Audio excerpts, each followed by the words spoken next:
สบายดีเด้อทุกคนสบายดี Welcome to K9P Channel เมื่อนี้อยู่หลวงพระบางนะทุกคน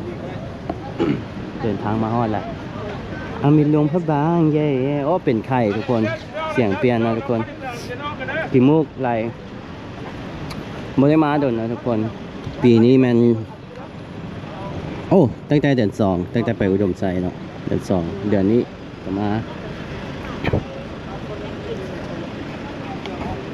แต่ว่ารถตู้เดี๋ยวนี้นี่จะขึ้นมาถึงเลยเนาะประจำทางทุกคนเปลี่ยนใหม่แล้วเนาะช่วงนึงหันจะบ่อยรถตู้ขึ้นมาเลยโอ้ขี้มูกไหลทุกคนไอเป็นไอเลยเจ็บคอเนาะทุกคนโอ้ย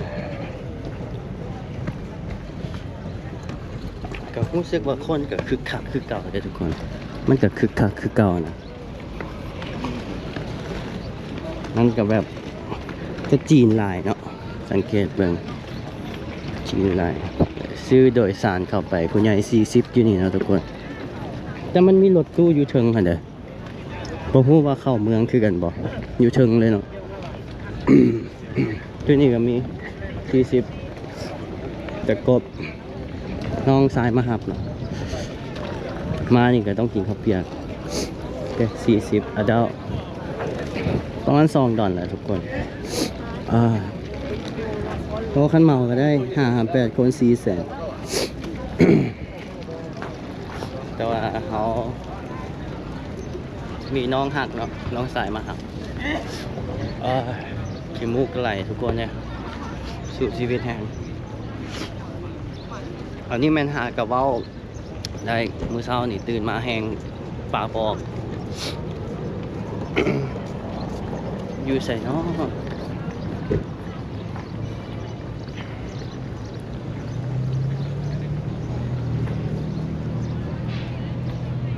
ฮอดแหละ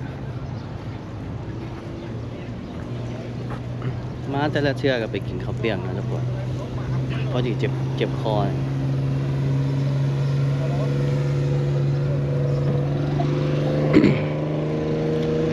ทิศนี้กับเจ้าพักเนาะทุกคนเป็นวันแม่ยิงมื้อนี้เป็นวันที่7เด้อมื้ออื่นวันแม่ยิงเนาะแล้ววันจันทร์จะพักสดเสยคนน่าจะมาเที่ยวหลายคนน่าจะมาเที่ยวแหละ กินเปลือกเอาเนาะทุกคนเปลือกเบียดเบิ่งซีนเปื่อยคักๆถ้วยน้อยเนาะนี่เนาะเวลากบเดินทางมาไกลกบก็มักกินนี่สิล่ะ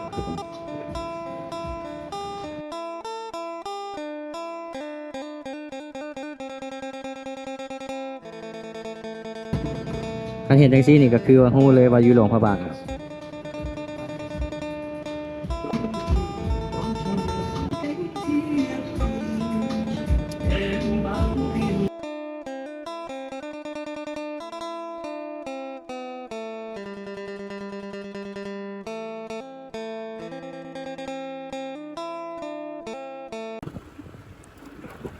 แล้วทุกคนตอนนี้กันตัดภาพมาตอนค่ำเลยนะทุกคน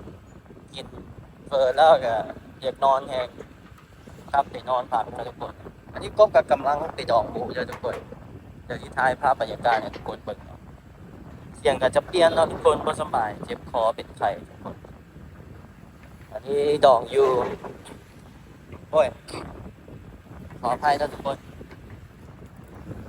ดองอยู่ด้านสร้างนะทุกคนมันเป็นแบบภัตตาคารแบบอากาศก็เย็นๆทุกคนตอนนี้ประมาณ20 องศาเลยลมแห้งบ่สบายแห้งหนาวเลยแห้งบ่ได้เอาเสื้อกันหนาวมาแต่ประเด็นคือเสื้อมาดอกเอาแขนสั้นมาเนาะทุกคนลืมออกมาใจเก่า อยู่ข้างหน้าเนาะทุกคนดอกเข้าไปไม่ได้กินแต่มื้อนี้นี่ no beer จะบ่กินเบียร์อาจจะเสียงดังนะทุกคนเสียงลมพัด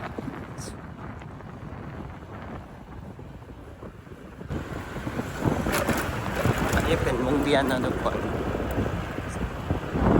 คือว่าของพี่น้องจอนว่าส่วนร้านสร้างอยู่เนาะทุกคนร้านสร้าง flower garden นี่เนาะ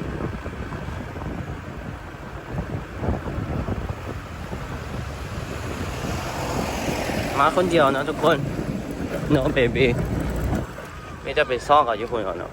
ไปใส่เนาะมันจอดรถบ่ได้ฮู้เนาะขี่รถจักรมาทุกคนโอ้คือซีเมนต์ตัวนั้นภัตตาคารร้านสร้างรถจักรจอดใส่เนาะเพราะว่าจอดข้างหน้าวะน่าจะมีมงจอดข้างหน้า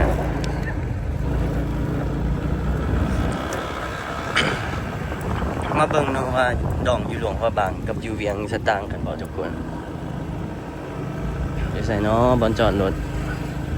บ่ได้ฮู้อีหลีเด้นี่ทุกคนอันนี้มีแต่รถเนี่ยรถจักรจอดใส่วะอ๋อรถจักรจอดอยู่นี่เลยทุกคนน่าจะไม่ได้ฝากเนาะคนอื่นก็แต่งตัวสุภาพจะกบจะสุภาพอยู่แหละนี่เนาะทุกคนเนาะภัตตาคารจะมี2อันตัวนี้ร้านสร้างกับอีกอันหนึ่งเนาะวันช้อปปิ้งก็มีโต๊ะนั่งนอกน้ำเนาะโอ้ยสิได้เบบีวะเนาะวันนี้เนาะมาเบิ่งกันทุกคนแต่เสียดายสบายจริงเดียวได้ดึงขี่มาจอดข้างหน้าอย่างสิเนาะ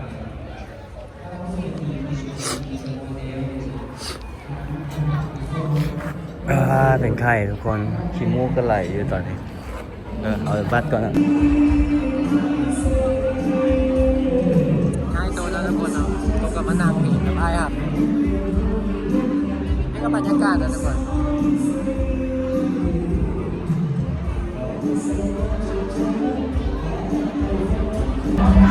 อาหารก็จะมีลากูนนะทุกคนทำงานดอกข้าวจีลากูนลากูป่าวะลากูยำสลัดปิ้งไก่ต้มไก่ซีนแห้งหัวผักแกงกับอันปลาลาดพริกบ่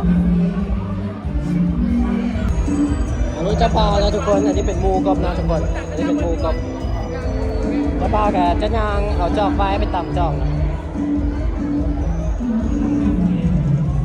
แล้วก็ผู้สาว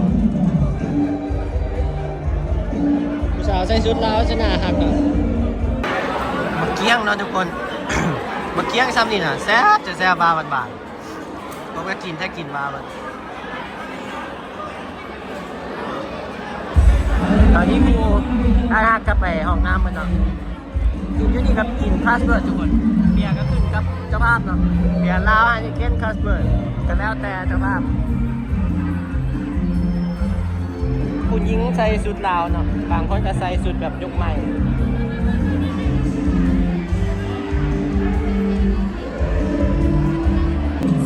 วันนี้สโลว์นะทุกคนเนาะเจ้าบ่าวเจ้าสาวแล้วกับมูเจ้าบ่าวอันนี้เป็นมูกบเย็นสเก็ตเหมือนกัน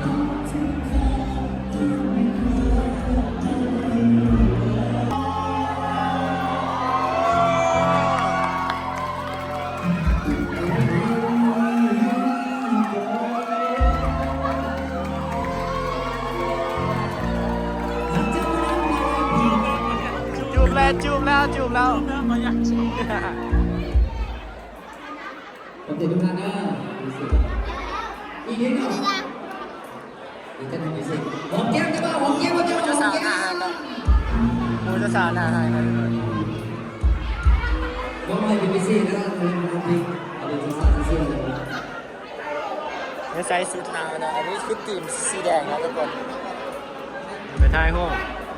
เพราะเป็นมูจะเบาดิ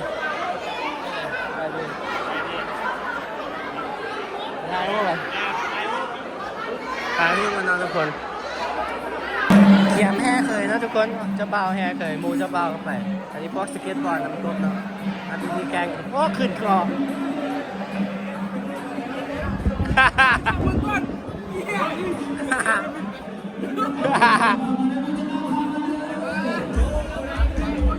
ได้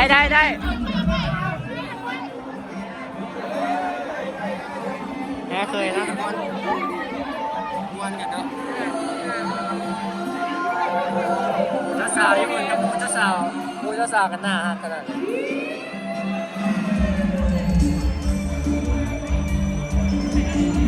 มูเจ้าสาวหน้าฮักนะทุกคน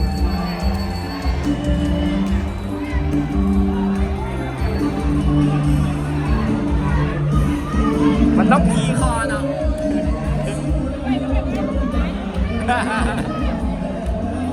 อะไรโอเค หัวตำแน่ๆเนาะโอ้จะมา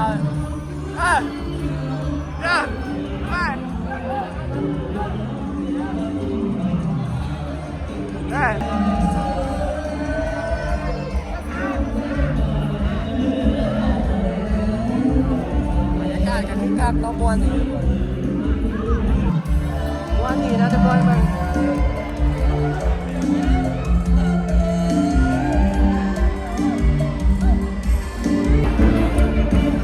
แพ้เคยกันจะมีเหล่านะทุกคนต้อนรับเราแบกดับเบิลแบก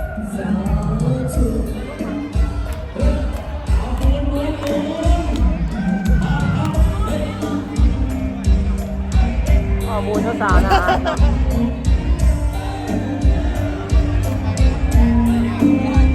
คนหนาไง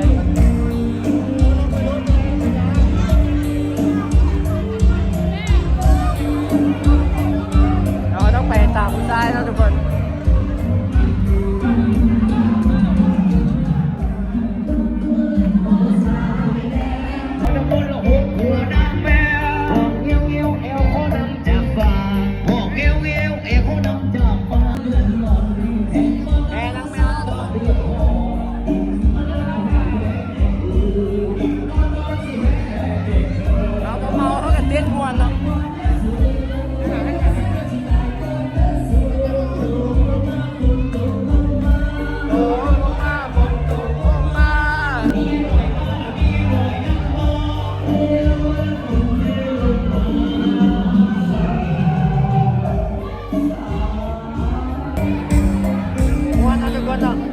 ม่วนกินก็กินเบียร์กับขึ้นที่ม่วนกันนี่พากันเย็นเตา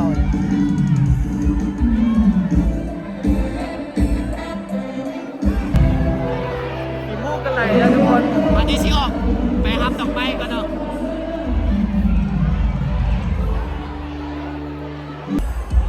ผู้สาวนะคนสูงเก็บคนสูงไม่มีลูกไม่ผัวอะไรมาเนี่ยมีลูกถอยไปมีหลานถอยไปขอแค่โซดาขอแค่โซดาคนสูงคนสูง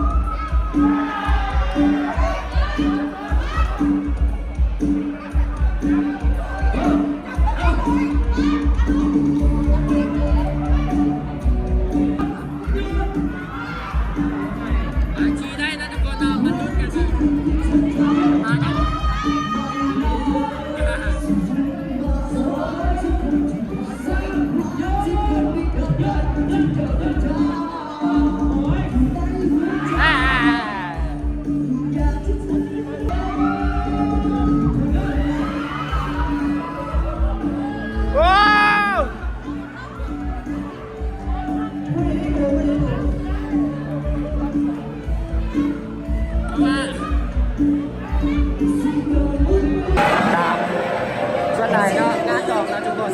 ผู้ใดที่ได้งานดอกไม้ก็จะขึ้นแถวเงินเลยตอนนี้เกือบ12 โมงนะทุกคนแล้วก็เปิดดีเจเดี๋ยวจะไปรุ่นเราตอนนี้วันทุกคน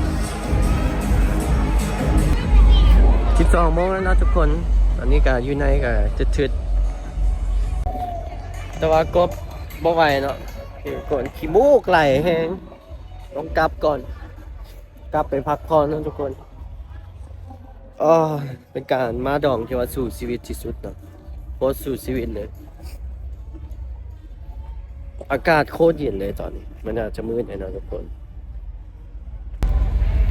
อากาศเย็นนะทุกคนประมาณ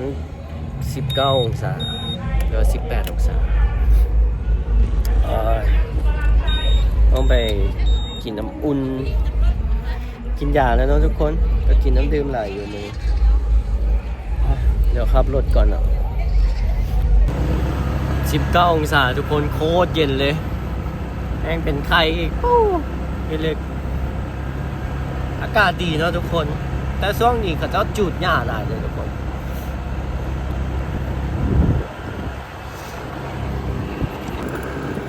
เดี๋ยวขับรถก่อนนะทุกคนอันนี้ก็เป็นครั้งแรกของผมที่มาดองที่นี่นะทุกคนดองพระปางอาจจะอันนี้เป็นครั้งที่2ทุกคนงานดองครั้งที่3 มันก็มีภัตตาคารหลายอยู่เนาะทุกคนประมาณ3บ่วะ3-4บ่อนี่แหละแต่ตัวเมื่อกี้นี่พอดีเนาะมันบ่ใหญ่หลายเซิร์นแขกแบบพอดีนะเสียดายกินเบียร์บ่ได้เนาะ ก็เลยบ่ได้ไปก้อแคนกินเบียร์กับผู้สาวเลยทุกคน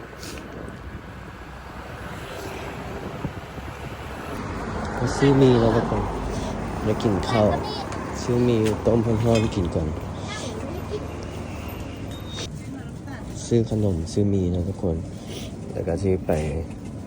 พักผ่อนโอ้ยกินมูกกันไรทุกคนเดี๋ยวจะได้ซื้อยาไปกินทุนเนี่ย